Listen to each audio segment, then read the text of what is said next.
chỉ bảy ule tu là hiền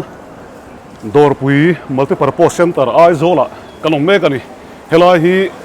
door pui leili tak mai ania civil hospital bul mai khani anuam teng dong khop maya voina hian abacus and mental arithmetic competition kum sang ni som ni panga exam no pang ho mental exam an nei dona amu nom dong khop me chu karon tilang dona mu nom de program tha de karon ti cho dona ni milo thi sak don ya enge abacus kan ti chuan hemi manga mathematics all sam de wa chut khania kan chon la hi karon tilang sing to a voina po hian hemi mang hian an chut le zai dona ni tin zo kere nuai hian abacus zirna hi oma ti chuan azir du zong kha chuan a nuai number kan tar lana hian in lo zo fianga tin zirna mun thang oma karon ta lang zel bokanga in lo ngai ven don ni hei zirlai nu le paten an uar ta khop mai ni kumlam ai khan an le tin an tam ning ka sia tuna phe chuan abacus wang hian ril ru soi no pang game khel mai ni lo enge huna thil thade de ti kha an tam to ni chu wangi ri fa te khan an zir ve du chuan i lo ngai ven pui don nia tran la hun chi lo boka hei an thut khat de vek to thowa abacus chu enge ni ti kha kan thiat le nga ya atang kai te han soi le zoi la abacus sianin ngai tua bing theina te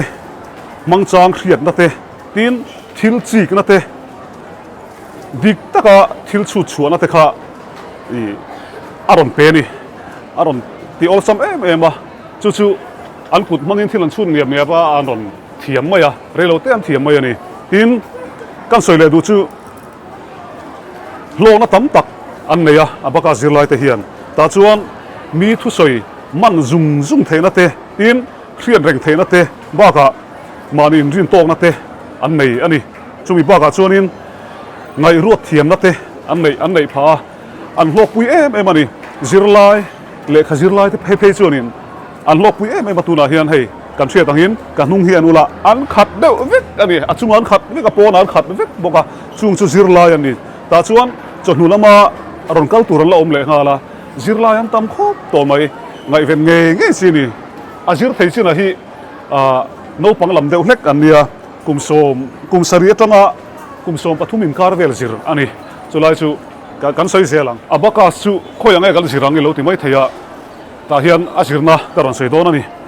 zir thei chin hi kan soi tongin kum sari tang kumsom pathumin kar an nia ta chuan class kal hun hi in rin nia a timing hi dar som pahni le chan ve tanga chonu dar ni le chan ve chun dar so pahni atanga chonu dar ni le chan ve ania class tang hun hi August ni khuwa thale le pek ani chu voin hi July gala kai che lawa August ni khuwa kumsang ni somni panga class ankal chan don ani ti chuan admission fee hi sang ni zanga nia monthly fee hi 13 fee hi zariat ani khoyang e abacus gal zirang lo ti mai theya azirna hun thang oma heng te hi azirna hun chu nia RL school chaltlanga te tin Grace Academy kulikona te Livingstone School dorpui veng thara te tin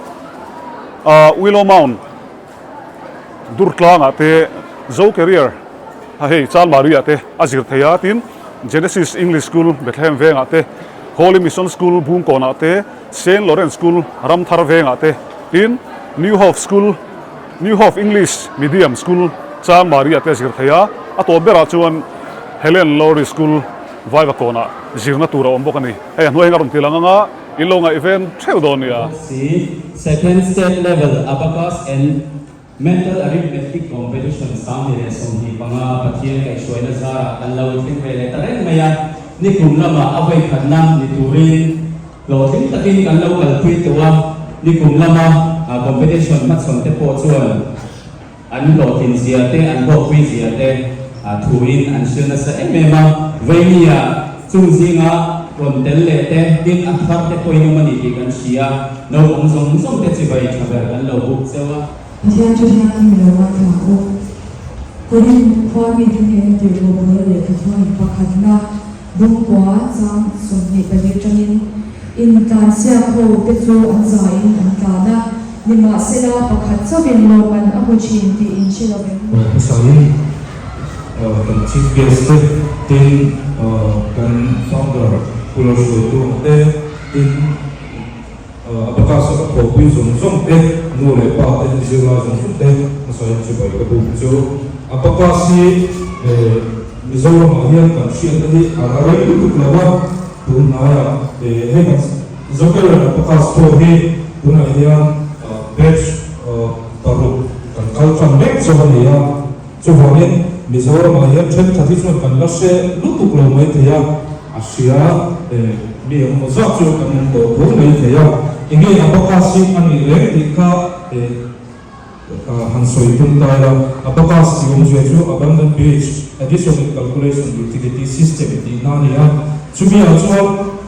inge abacus kha atum ber kan ti chuan abacus hian tum sok le ya chung jing ni chu ke te han tu ki na han soi lan kan tu ma pathan na chuan calculation thil chu ta mizote kan thua ka thwa kan tia ama ro chu thil han chu tak tak calculation han ti tak tak hian limit si no mani kana kal thui dewa vai ho kan phalo thi ni chumi a chuan he abacus hmang hian voina hian kan no te a po hian kan mu the ni calculation of man so em maya kan lo na de chu an school kan na an teacher te feedback in pe thena abacus no pang te chu examiner lein an thua ka thwa an calculation khat sak em maya an ti thina chu chu kan MLA Pu JEJEA'N te thua ku pengin lo lom ku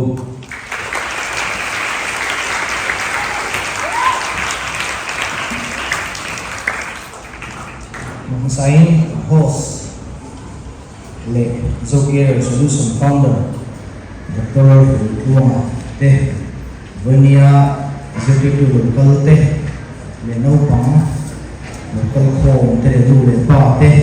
le Venia People te local home te sign chi bai ka bu chowa apikin ke hi ke thik ka nia ti a chon mani thil to alo experience ve te har satna kalo to te no pang zo in shit le ta ta pot ka soi lang le thina a zo zo pa lo ma ni lo ma sera bi pang khatina lo man long nei te chon in kan soi le thina boi ni a po then to ka soi do na in soi thina le ka ti na ma han ngai sa le ula ka tu soi te po na in ta na tong kai tu lo zo te lo ma ni chon kha ka la chu ta po ka lo thien tu la an ma ya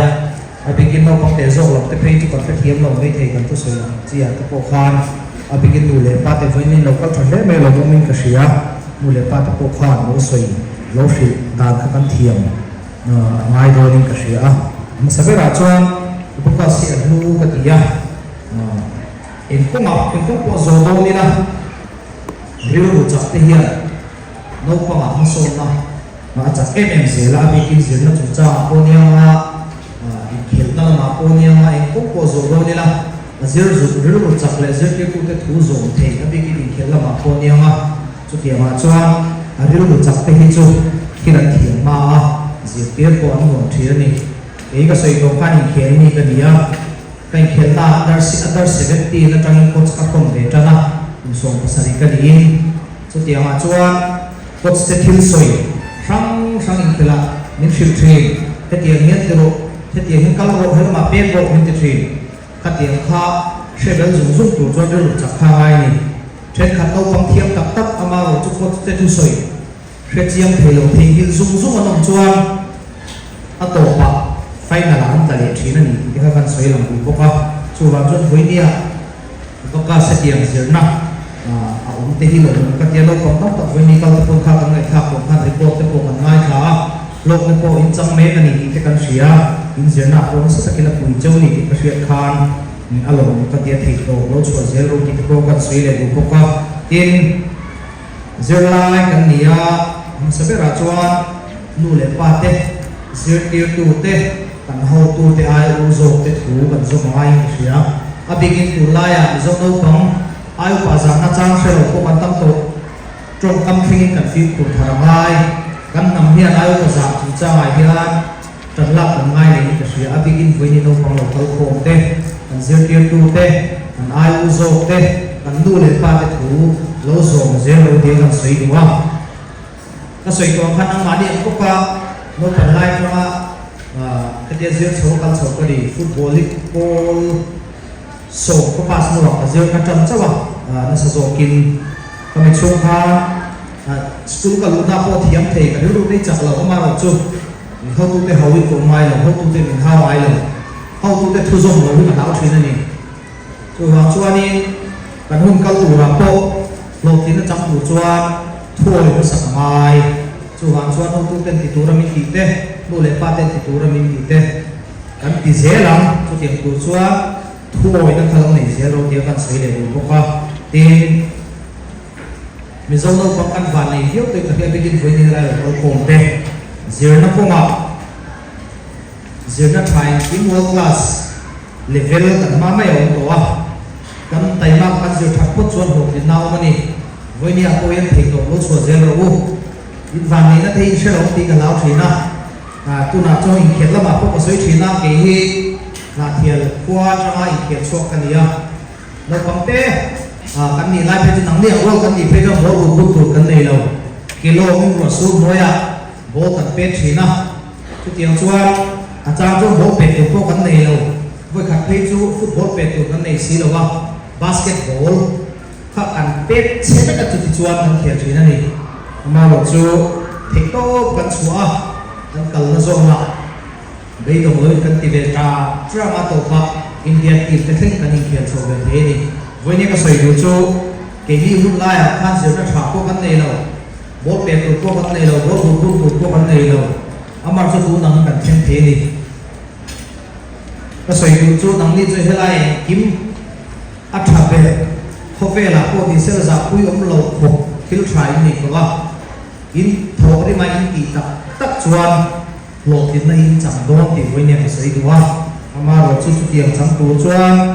thì tốt lâu chỗ là mà chỉ nó có sợi gốc tu lệ ba cái giờ tu tên thì rồi ăn tiền ăn chú lâu bổ duy dễ rồi chú cái sợi đũa thì phổ cùng thế hiền cái hung cái tàu cái kia ra trang phê cho India đi mà cái lũ châu India xí ra captain comment xin được mà về là chú cái gì về đi chú tiền lại có chú cái ngày của China cái hung na cái ngày của cái cảnh xuân cái ngày của đâu bằng bố tu này lâu rồi số này thì chuyện bố bè tù này đâu khai India xí ra captain này nó thích cái cần chân về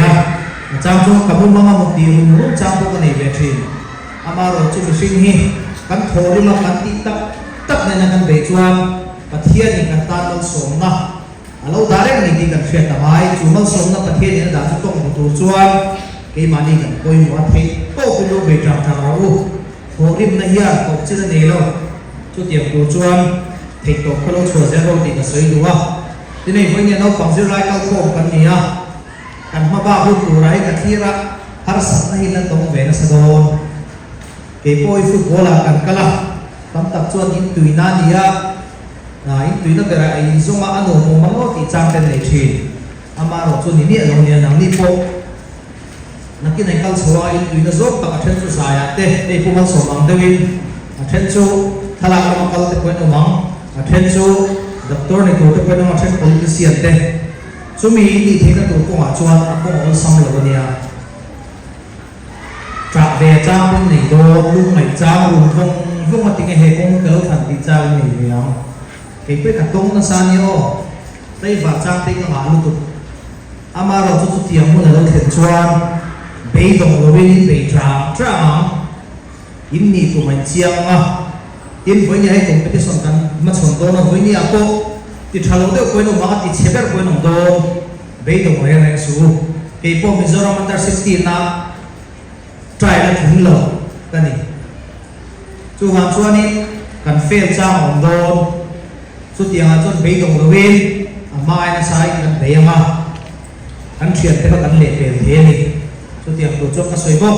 thầy tổ hồi lên này nó thì zero thì cần suy lệ đủ bốc tiền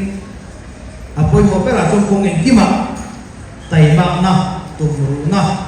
thì tập là cần lệ mai tụ lai trong takin so pathian lo wo zana ru vela re ka mu ta chuak india zinga ka mu ta chuak ka mu don india nu le pa den pai tho chowa in vin le ka chu na fu don lo nia chu wa chuan in zana ko men rei do zinga ko ma tu ku tiang chuan in beang thik ko bin lo chua ze lang tin unu yen de pathian này pui zara MLA te kan lo nia officer phong te kan nan dora kan len kwala anin ko ma thian te kan nei chu tianga chuan til phat poi mo deuh ni ka hriat chu tuna poi kal chhawma then chu ka soyam khan ram hruaitu te doctor te zai thiam te khial thiam te ani do ka soitu chu hokin nan chan huna kan thiam na kan fin na te kan khodang ta kan then ko ve ta kan ti ngai then kan chu tuna po kan ne na po ron soite tong the hingla atangin office do tu te na kala officer do rom tak tak te tong the a helong he ka te the Bishop Robert Adia Christian Anya Begin Mizong the Chu Tu Ma Chako Thei Kan Tom Lo Chu Ra Chen Nang Ni Pui Kal Chau Je La Lo Tin Nai Chan Mu Na Khang Lo Tin Na Hi Ma Ni Tan Chau Ni Lo Win Kan Chen Ko Ven Te Kan Kho Ta Ta Te Ni Turin Voi Ni Tran Kan Ril Ru Kha Kan Nei Ngai Ka Shia Officer Lian Tak Lok Sang Tak Ama Ro Tu Mai Nan Chor Ve Lo Khalo Ni Tum Suo Thei Ko Tin Chua Je La Chu Tiang Tu Chua Kan Ril Ru Khalo Ni La Tu Na Changin Tin Rin Nok Na Chung Chang Ni Sui Le Ka Dua Ring Na Po Thok Ila Rin Nok Na Poi Mo Em Em Kan Rin Nok Long Chuan Kan Hai Na Tuara Ato Ba Khotang Le Ram Na Tuar Thi Voi Nia Kan Ram Tin Mun Kan Sia Asiam Chu Thei Tu Tu Chu Nang Ni Ho Voi Nia zirlai Mo Kong Voi Na Local Te Kan Nia Thei To Pin Kan Zir Na Kong Kan Zir Ze Lama Kan Ram Le Nam Ta Na Chotla Ram Siam Thatu Kan Ni Thei Hi Voi Nia Kan Fiat Ka Le Ngai Ka Sia Ato Kan Hai Don Ulai Ka Mai Ka Ru Ro Mo Reng Thi Rui Lo Chung Chang Sui Nan Le Ka Do Voi Nia Mun Phang Phang Kal Ko La Ko Lian Ta Ko Min Song Pe Chu Tiam Ka Sui Kan Ram Chu Kan Ram Din Bun Kan Sia Ulai Rui Lo Vin Min Room Chu Ka Tam Tam Nu Le Pan Room Voi Nia Begin Lai Lo Kal Ko Ta Chu Rui Lo La Chin Lo Te Kan Ni Rui Lo Ti Hi Lo Chang Hai Re Su Lo Ti Chin Be Re Re Su Thian Pen Tha Hi Siam Pak Ro An Ti Chan Ti Hi Lo Ru Ka Soi Thina Voi Nia Ibu La Thu Kha Kum Song Di Nuwa Kholaya Ita Chiat San Zuk Zuk Dong Nge Achi Vai Ma Satu Ai Trang Dong Ti Ka Soi Thi Eko Ka Soi Tong Kha Na Thela Ka School Kalpui Te Mun Phang Phang Ka School Kalpui Te Voi Nia Then Chu Kholaya Ko Biak Trok Trok Ko Min Be Thangam Lo Te Nong To Chu Voi Nia Ibu La Thu Te Kha Kum Song Di Lia Manga Kholaya Ipil Sat Zuk Zuk Ame Achi Vai Ma Satu A Tan Kum Zok Ze Lang Chu Tiam To Chuan Thei To Pin Lo Be Ula Zir Na Ko Ma Po Than Nem Mai Ka Kin Lo Di Ze Lo Tiam Kan Sui Le Du Ko Ka Tin Ato Ber Ka Tak Lo Tin Na Cham Tu Chuan A Ko Ngol Sam Lo Ka Ti Kha Naki Na Poi Kal Chau Ze Lo Tu Na Po Neng In Zir Na Chung Cha Ma Po Zir Na Ti Vai Thei Chi Kan Fiang Tu Lai A Fo Ngom To Nang Ni Ang Ron Pe Chu Fo Ni Khoi Na Sa Le Tu Nu Le Pa Ten Khoi Hu Nang Sia Ma La Chu Ti Ye Lo Fo Te Yo Games Te Khel Tam To No Pai Games An Khel Se Rem Tu Lai A Nang Ni Po Khel Ai Dong Ve Thau Ka Rin Amaro Chu Kun Bi Nu Le Pa Ten Sia Ma Chu Tiam Mu Na Chu No Khel Ro U In Ho Tin Na Ti Vai Thei Chi Yo Kha Chu Si Rai No Ma Ma Ai O Ipo Kai Khel Chau A Kal Chawa Abikin Kana Kal Chau India Ti Kan Khen Chau Chu Tiam Mu Na Chuan Chua Pui At Po Min Sok Thi Za Na Te Chu Na Te Mer Fiat Te Kan Nei A Chu Tiam A Chuan Kan Na Wang Am Ve Ngai Ipo Kai Khel Lai Kan Si Nga Te Training Kan Nei Yin Za Na Ka Chom Hai Lo Voi Si Nga Training Kan Nei A Chu Na Ka Chola Za Na Ina Oma Si Nga Training Ka Kal Le Ka Kar Tu Ni Ni Ka Bang Si Sunday Ai Khom Te Kan Kala Chu Tiam Chau Choi Hun Kan Bang Za Na Ka Chua Chuan Training Ka Ti Tha Thei Lo Ma Ka Rest Thalo Ka I Liam Ma Ka I Liam Chuan Nge Poi Te Ma Ka Tuar Do Chu Wa Chuan In Kal Le Ko Ma Po Nang Ni Po In Le Ka Zirlai Ki Boi Thei Chi Ka Soi Lam Kha Phone Te TV Te Tu Na Chu Nang Ni A Chu Tiam Lo Chu Me Ka Tiam Kha Lo Kal Sang Le Ro Ole, tuna hianin abacus and mental exam an nei meka om zia chu khu mathematics an exam don ani a har mel ro pui hei abacus sian mang an mang theian du chuan man ruwa him mang theia an du chuan hei he an timel mel mai a mu nom hle mai number tam tham deuh pawh ni sela an chu chuak zum thei ani an ni ho hi chuan he lama te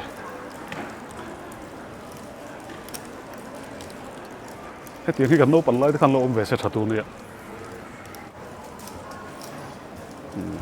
con hai exam an tram me ka he tuna exam me te hi level 5 an ni so lai sonin kan emele Pu JEJEA'N a envel don so an banglam tian tuna hian hei hemi hi tian hei tuna ami hi level 5 ani ta an number an question te nakina kan ron da chinanga a harzia question digit thum te chi sang ro som bel khak te di don ta tuna khon minute khat pot ling lo chu mi chu an bel an pun tir divisions khang zong an thiam hal vek chu formula khon om vek ta ni abacus ku khulai khon ku abacus ku om ta hemi abacus mang khon tu na jan an mang char ta a then phei chon abacus ku man ngai lovin an thuak an formula kha an hring hal vek ta question pakhat kha sei tak question tam tak khau kha minute khat chu in an chang zo hal vek thian chu tiang khop chon om don ta ni a question hi atama question zathum tu na hin om dona chuan question zathum kan ti chuan bel tur ro khatiang chi panga number intina 23 plus 38 plus 158 68 plus 85 ti han lo bel ta se khatiang chi question ka zathum om don chu minute som chu in an chang zo don ni chu mi chang tam le dik tha dik tam chu tuna hen lom an dong tur in don ta ni tuna chun abacus he inenanga abacus an mang vek ri ta he mental alani lo ta abacus with abacus an ni vek ta annuwa hi chuan abacus mang lovin mental mangin abacus hi chun da thanga abacus mang lovin an ti vel thunga to chun hi an chak zia hi han hol chin jok ula te khan in hum yang ku ti han khoming lo dingot pa ku tiang ha kal don ti nan chu no pang an exam an zawa tu na hian chol lai lok chungin hei ka pula mi hi amo ya nia ka zenania kan in thlathum lawange ani hian in afa te lo zirtir ve abakasi tu na hian level 5 etimi kha level 5 an zir to an in lok puyem lok pui khop mai hei level 1 na tangin base na sang de win kan kaltira amaro to level 1 2 vela hi chuan an zir hi ala lang chok mai lawa amaro chu tian level 3 4 an kal chau ja 5 a phei chuan an thiat lowin an thiat lo kara an chu an mathematics a ten mathematics mai ba ka thil dang an ril ru an ngai to na kha an mang zau thei chu an mathematics a mai ba ka thil dang subject dang a po khan tam takin apui tinan chu halutu in fa de khan an zir ve duin karinga in zir tir ve duin karinga a tir lama kan soi to kha a zir na hun turte a zir man zong ha karon tilang vek to kha in lo bel chiang le don nia in lo en chiang le don nia ei a moi te po kanin hu zo wa maro chu an level za kha ka lo zo ping lo wa u nau pa ni ma sela kanin tlo khat ve thowa en ma kan siat pui lo wa a soi tang khana en kwar mai angai no me helaya hian abacus zirlai te aloma tura hian kapula mi hi som hluin ya tro I level 5 zirlai ani zona ka zo don tuna hian abacus zir hi in sirge chirlo chirmi alo ani sonin I zirlai khusulai kal homission ai kala chuan I zirlai a pui chem en subject ange pui che met chahian in a begin min pui chen subject sang sang ko enge thil ti vela bo min enge a thil ti ran zong ti vela bo min pui so thil ti ran zong a te tin I thuak kha ti chak tonga tro bai hat po I bai ha zum thei tonga tro subject dang po kha e try chon boi te kan kom velok te ang tungai min kha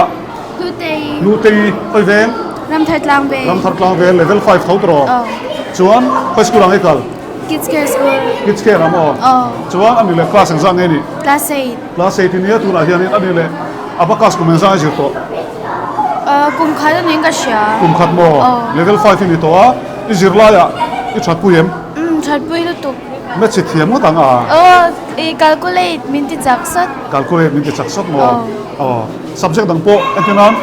i bai ha chak de ma tro ama ai chuan ani le dor lo mak ta la dor mak tu ni ta la min poisa tang de de rom te ta se chu mi za chu ki tu ti se i chu zum thiam tong em thiam to va tha ha kam se du ni voi na hian in fa te abaka zir du anom chuan hei no pang na that pui lu tu in lo that pui ve don nia a zir thei vek ti bi kan om lo hello ya hian in ka subscribe che anom tia voi hian ro chi bai ka lo me me hing pi ji min than chung ka ven kuli kon veng thang kuli kon veng thang voi hi van ro lu mission veng van ro lu ti chu mo nau ka nei vaccine an mel thadu rak mai an mel tha ve ve chuan khoi school ai kal English congregation school sawi sa te thian sari chat so ya le sari chat ka cho sar wan tilia ani kha a felania chuan khoi school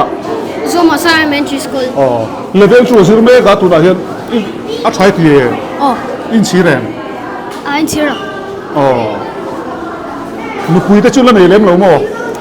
la nei lo de la nei lo de ka ti mai ni kha ani hi thian parem thanga ania ka fia so lo chunin kum som ni vel tha kan la ve to ni kan lak dun na hi a rei to khop moya voina hian ke ka vloga anin tha la ni chu kan dang lam na ni du chona vlog thei tho ke pon tha ka la thei tho kan dang lam le na ni chuan ani hian a 150cc Yamaha bike in 150cc in Ladakh a han thleng to ni umling la han thleng ngat to ani ama sei da takin milar tu ma hriat lo ani chu kan dang lam le na ni ani chu milar mi ro so chiar chuan bike kan ya ke pon kan ya ni chu kan dang lam thei reng lo na ni ai kan dang lam le na chu abai ka rit zok kan dang lam le na chuan entina thala tu ve ve kan nia i helam hik tia kan ho kong anga te ro kal tai ra ka tu khuma ke chu ka sama oma ka tu khuma hei ka sam hi ka dang lam ve le na ni ka ni mai kha ni mai ta ka thien pai ka ngai sa atum hi ro me ma tu na hianin ke ain akuma chot a han u fe ama se thala tur hian ala fit em ringot mai te hi a em ton tla ka tia nu pui te wang ania nu pui te chuan an nu hian la si zuar boka hillman la si in du chuan a thon chon kanina chuan nolok la si kha zuaram I aji a ingting em kam mingin rem thanga pachuak ti khan ni mai mo rem thanga pa chu ti kha la si tui chin du chen lo or dar don nia a thlona in du chu kanina kanin pon lama chon le ngai nakina hun te kan nei ni chuan ama thim hi kom na hun kan la na yang kom na chang salom tu rangai la bike ro pui tak pon lo timai ham 150cc a Ladakh han thleng thei chu mo bike ar so na lian takani a turu khop mai kan ngai sa do a so du a hian kha a thil tum kan ti lo thina ai tem chen khat kan lo pang ten lu le pa te le kan zirlai pui te ma an don lan tir do na ni ama sabira chuan oral with abacus kan ti nga heta hian level tin atangin student pakhat cheu level zong atangin student pakhat cheu teacher te kan thang chuak do a chuhi inisia mi poi pui turin miss so te I lo so mangu tuna chuan oral le mental competition kan lo start le to dona oral competition kan ti pasadona oral competition ni level 1 students te center tin atangin pakhat cheu kan el dona chuan le pa te lo shan tan oral chu again ni kan ti chuan abacus mangin ita an abacus an tinga a question kalau dictate nga an abacus mangin an lo food swap do na gas in ringrule in abacus ne Okay, I am going to say the question.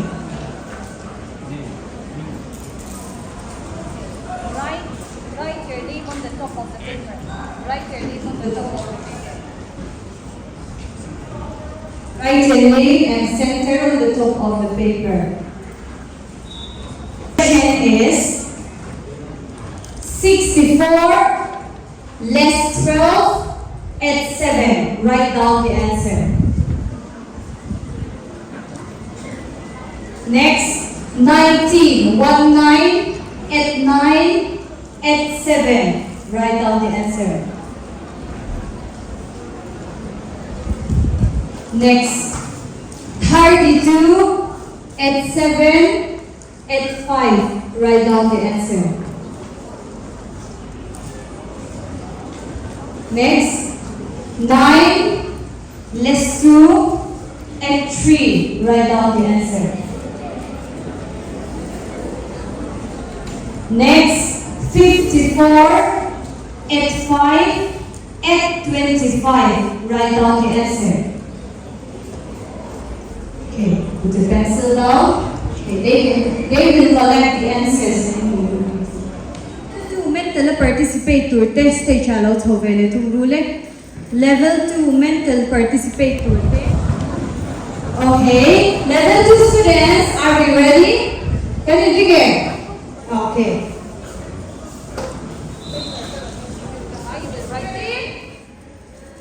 Okay. Do na question kasoy nga kasoy zovela in mental zovela in paper akhat I answer in ziak thanga zela.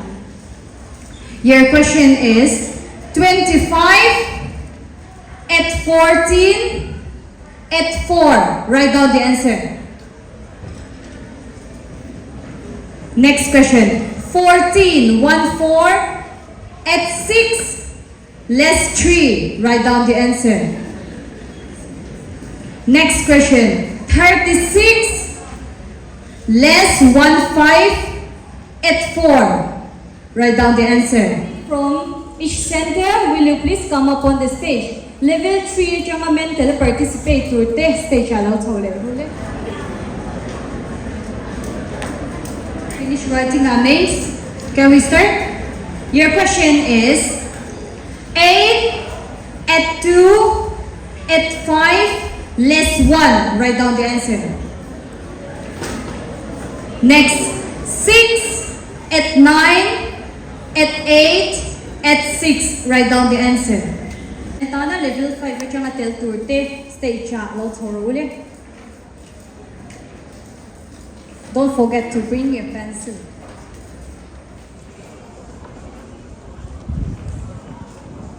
Here is your question. 10 at 1 less 7 at 1. Write down the answer. Next, 80 less 1 less 9. Write down the answer. Next, 34 less 7 less 5 less 7. Write down the answer.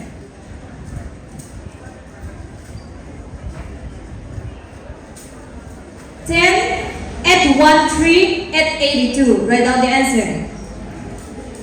Next question.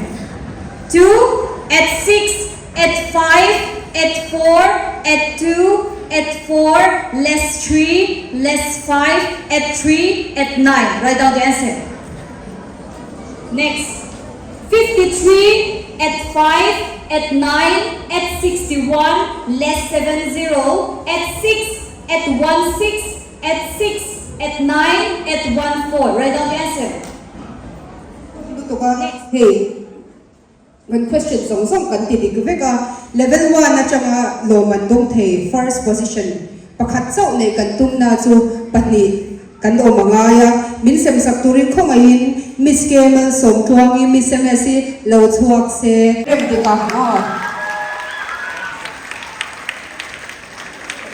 tu lo pe tu tu ro rim tok tok in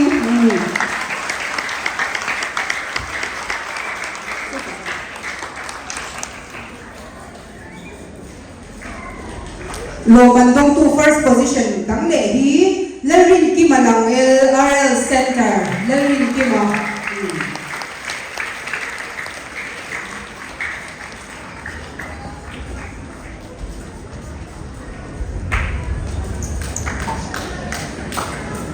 Tuna level 2 mental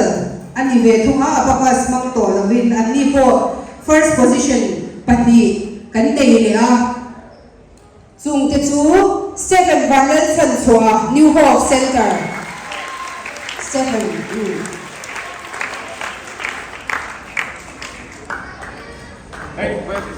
level 2 hi aron kalpui tu parents mo tu ve lo choi om tu the khomai lo ding ang Stephen aron choi om tu te kanom chuan o soda son kan lo mai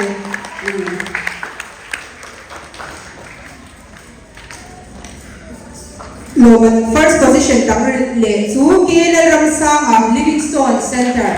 a choi om tu te kan lo choi chu ni khomai lo ding ve le se ai ko lo be tu tu ri te in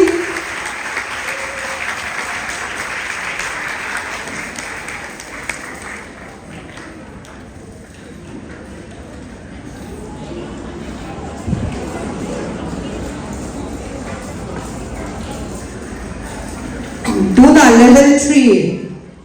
3 men lo man dong tu hi level 3 ai chuan pakhat chau an ni ta a New Hope Center atangin lalwa dika chong thu ni lo chaw ni lo chaw yong tu chung ten lo kal pu yelo ko mai lo ding ve le la e ki la ma gallery la ma ki o kan lo me mai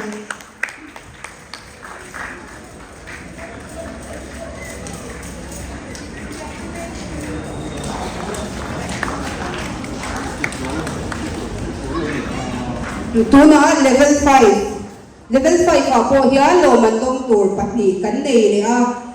RL Center atangin lelwan pui a choi yong tu chung te kan lo me kan lo me lelwan pui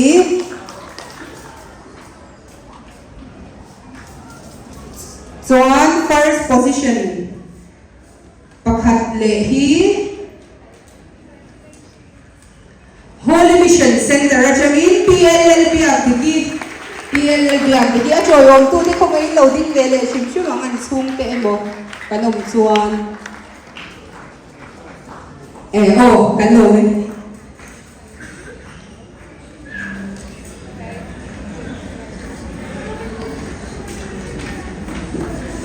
Tuna chuan mental competition at to bear level 6 first position pakhat kan nei a chu St. Lawrence Center Lalin Thari Lalin Thari lo so ro le choi om tu te ko mai lo ding ve le chu ma chu kan lo le vai ring de ko lo be ru le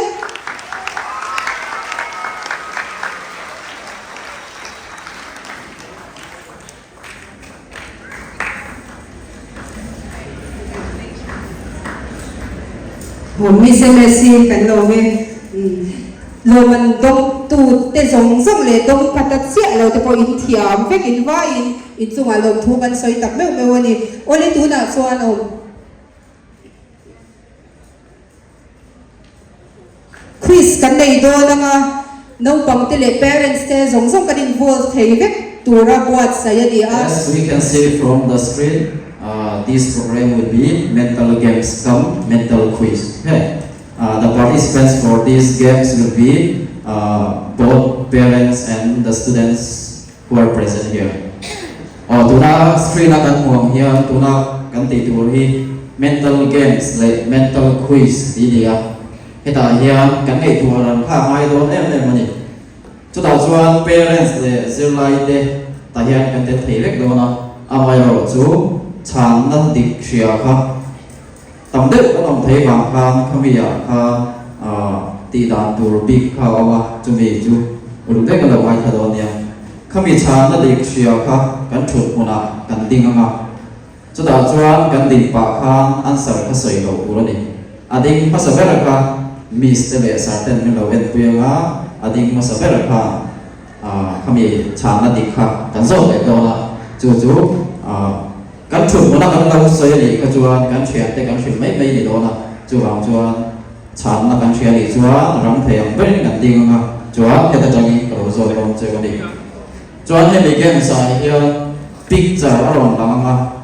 picture lòng lăng tour hi ông dân này lúc tụng đầu tiên đâu mấy thấy đi ông gì khác này góc đầu mấy thấy đi ai rồi chú cổ tụng lệ sợi tụng khá này đó này ông gì biết là chuan thiếu bị cắt tùy nó thiếu ông gì này vắt lâu nia cần ngủ không ông gì này zo cả cần lâu thiểu khang ai đâu này chúng ta chuan picture còn đang ở khán ram ping te rồi thấy đi thủ te rồi thấy đi cái cái soi tụ khang picture ram khang cần ngủ rồi khang lúc đấy bọn ngày tuổi ai đâu nó think fast này làm nghe gì check speed ta cần ngày tuổi ai đâu thì chú annex hey chú cần na thì chết đâu mà cần phải chẳng phải tuổi hey cái ông gì cần xem đấy thì khá là chẳng tốt thấy hey chú định cái là ai đâu hey chú test na hey anh nghe soi tụm lên cần phải thấy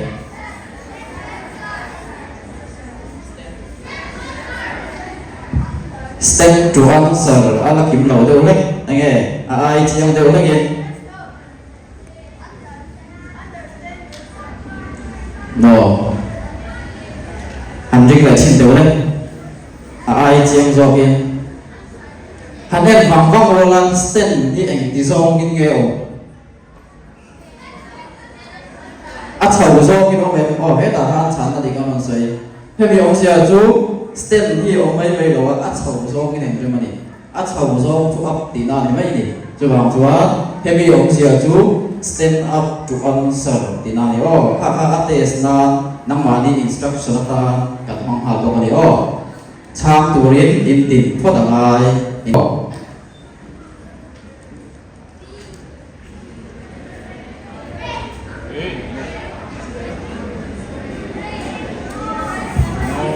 Brain. Okay, brain is the correct answer. Okay, you can come out. We will be giving out the medal.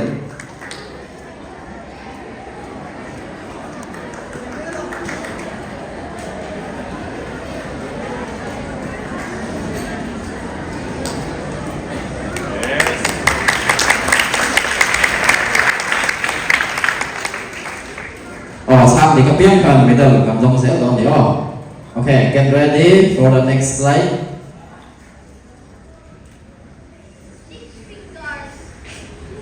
Anyone? 6 fingers. No. Là cái đầu đôi đấy. Là cái này chạm thì thầy đầu trong hiền, có phải mấy thầy châu? 6 sense. Là cái đầu đeo.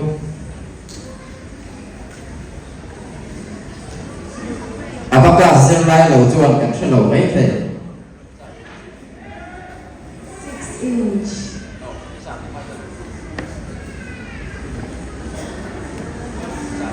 What's your answer?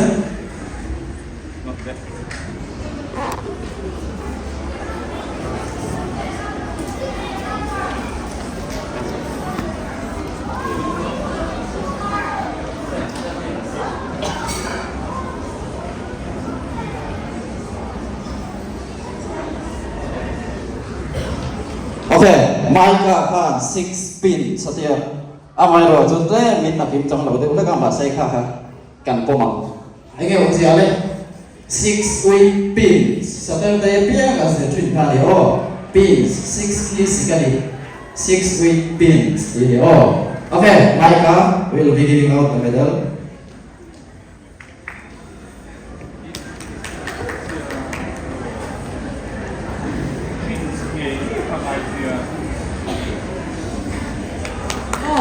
Mặc tất lại là ông ta có thua thì các chia lên.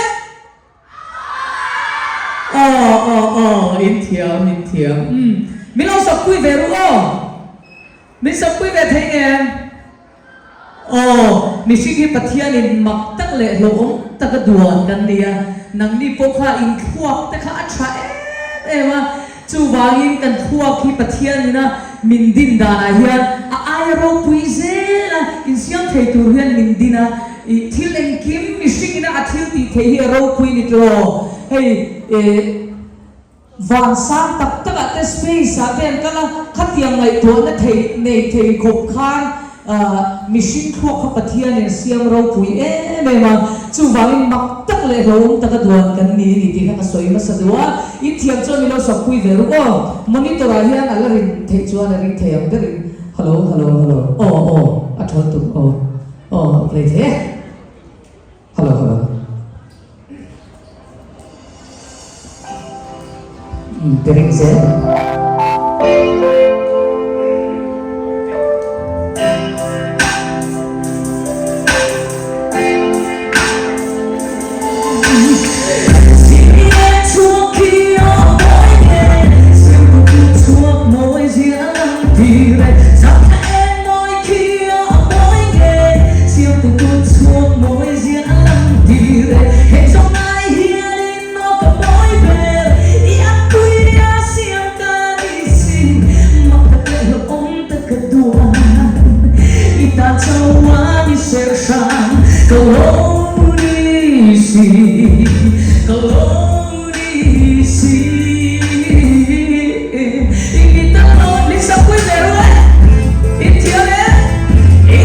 Founder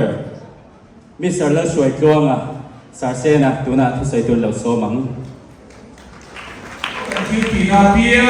รถลิงตูจวนอัตโตกันเป็นไงจวนเช่นอัตโตเพ่งเปย์เรานี้ทุนาพอกันเชียร์ตั้งแต่จวนเลเวลลำบากมินโตวินาศามินโตสันนาสานีจวนชนมูเลพันพอโลพันพอโลวิอินโนติจองก้ามาอารามข้าวสวงเช่นกันจุดยังตูจวนอินโลจงกันจงกันนี่คนมากันโซนเซ่พวกกันเบสซีจุดยังมาตานจวนเพ่งประตูปิงกันโลอินเวสเดเซรังมีมานิโคจิติฟุเตนแต่ยังอันเทียมนะอันเทียมเตโซ่พอมีแล้วของเทียมกันหมดบาดเสียโดนะส่วนแล้วว่าจะรับห้อยโมแล้ว practice ทำห้อยโมเชื่อกันเพราะว่ากันโลอินเวสอังเตที่ทำไปเราเชื่อที่ตาคบีข้านเทียมองอันเทียมไปเราจุดวันจะอินแล้วมาให้เราเดนี่ขนาดนี้ส่งเตส่งประมาณเตเรา practice กันดูนะมีเตอีกมูเตอันไทยมีเทนีสิ่งที่สู้อะไรสู้เลยนะมาอันนู้นสู้อะไรสู้เลยนะพวกกันเลยนะมาเลยนะโอ้ยอะไรเนี่ยนะพวกกันโอ้ยอันเบ็ดชั้นเดียวอันเบ็ดชั้นมาสิ้นเดียวอ๋อไอ้โซ่ละจวนอันนี้เขาเรียกชาสกุลสั้นชาทบเต็มอีกแล้วมาก็เลยหลงเลยเล่นเดี๋ยวดูเลยอันนี้เขาเรียกtraining ที่นักสตรีกันเป็นทีนะ training ที่การอุดมของมายาจุง training โซ่ขัดจวนเจ็บที่นั่นรถเป็นทีนะจะมีไม่ก็จะดูต้องเลยนะว่าการ training เรียก training การยิ่งโตเส้นทีนั่นดิแล้วก็ที่นั่นยังวัยกับ training นั่นก็ไม่หรอกวัยนี่ก็จะต้องช่วยกัน training ทีที่ว่าจวนอันนี้กันเป็นตัวกันหลงมาดิจวนอันนี้คนอันมานี่กันกับยาที่เขาต้องเป็นโลชัวเซลโดนะจวนจะมีบางจุดกันเสียเลยจูวัยทำยาเซ็นเตอร์บริยาตาแอดมิชั่นกันห้องเลี้ยงมาแล้วเซ็นเตอร์บริยาตาโอ้เซ็นเตอร์ส่งกันในตัวจ้ามารีจอบเกอร์โซลูชั่นออฟฟิศจวนแอดมิชั่นกันห้องละว่าสลายกันดูจวนเฮเลโลเรียกันห้องโดนละว่าอับบาจงบริยาตาพันวัยทำแอดมิชั่นกันห้องมาละมาเซเบสผัดเจ้าสิบผัดเจ้าชดมาดิเราต้องสวยกันสักเดือน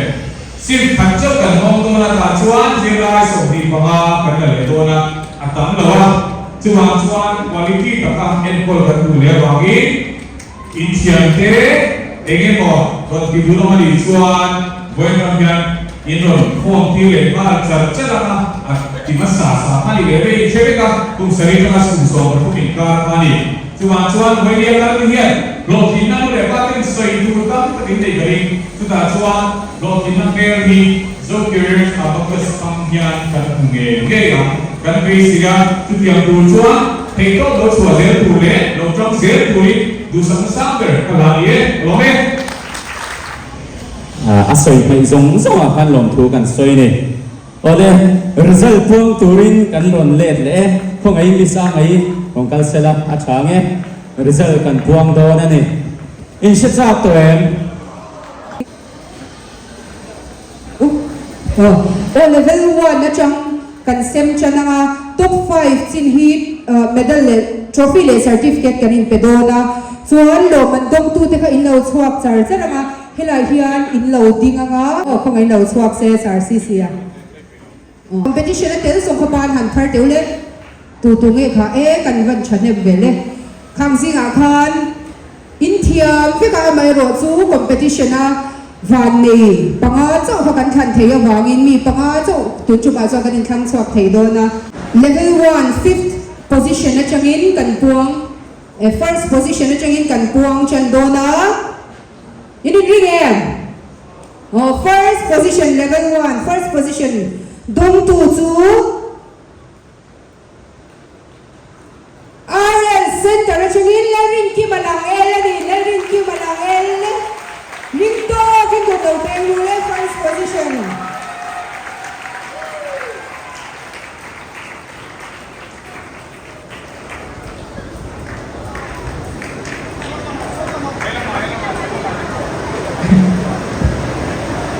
nau bang lo man dong tu ka he lam pa ka chak na ma chang he ring kan se do nya o ring ki makata kha na hung de wa kha loading ri la tu na second position Willow Mount center na chungin Eunice VL san himi Eunice utan wo le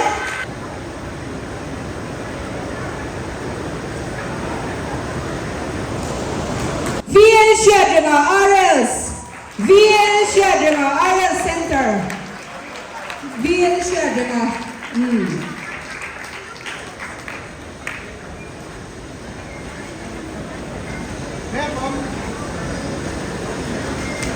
camera ma impose zel tu na lo man dong tu te kha camera kan en zel don ya tu na fourth position H. Vanal Louis Livingstone Center H. Vanal Louis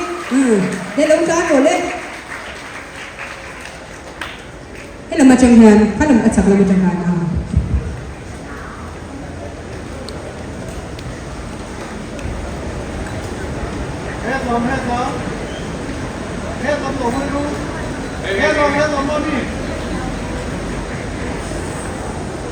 tu na fifth position level 1 lo man dong thei kan kwan tu nun bear tour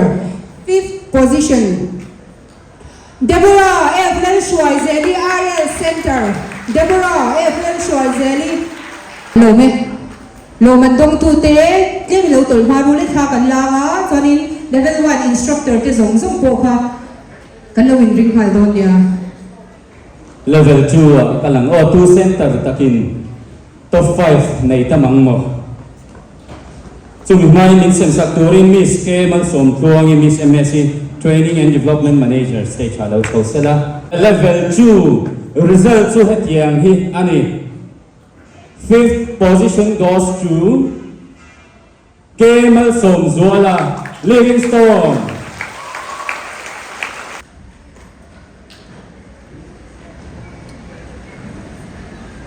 thalak kha poi mua rem do in nakina kan memory tan kha na la poi mua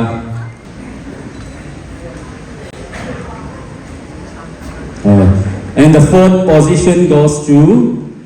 from St. Lawrence James Zautan Moya Uncle Rose James Zautan Moya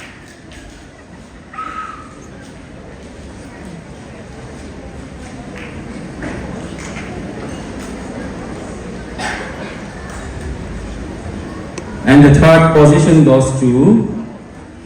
Thomas Dalton from St. Lawrence.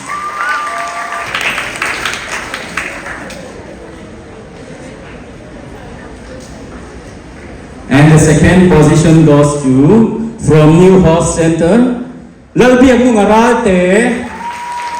Ani lalbiak nung aralte lo karose. Yam lo ni.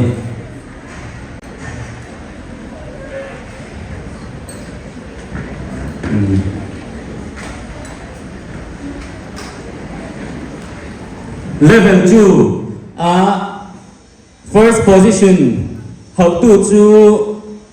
Van lang nun puyang te Livingstone center at changani van lang nun puyang te dun sa place la changi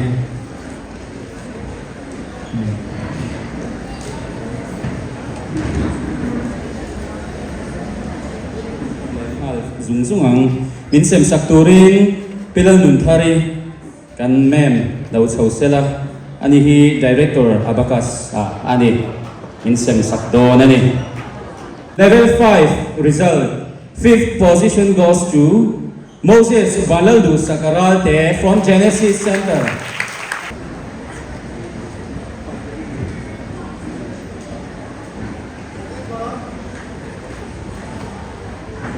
And the 4th position goes to PL Lalbiaktiki Holy Mission.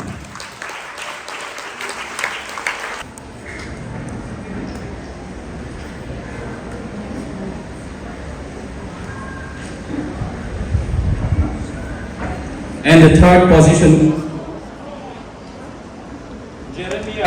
Jeremiah Lalramthanga Solo RLs.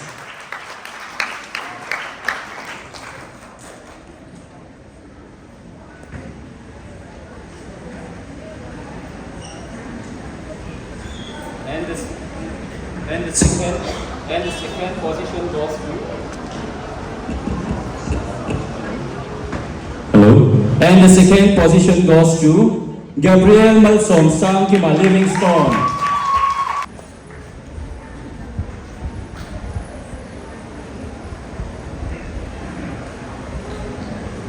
Level 5, first position goes to Nathan Laltanzwara Holy Mission.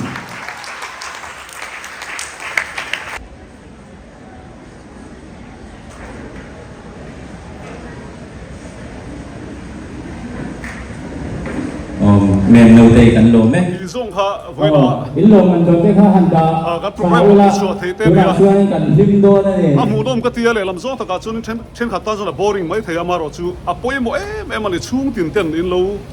Ena in pha tu lệ pha zel ta na thil thani wangin in lâu ngày thu taka ti mai ang. In lâu bo zui về kan be se ya. Kan video te chip chiar tak khan in lâu en non lenga ti khan azir du piang khan. Abacus zir thena mura khan in lo zir ve don ya kha ti chen kha kanong ti chuat thei ni sela in zawa in bye bye ve kule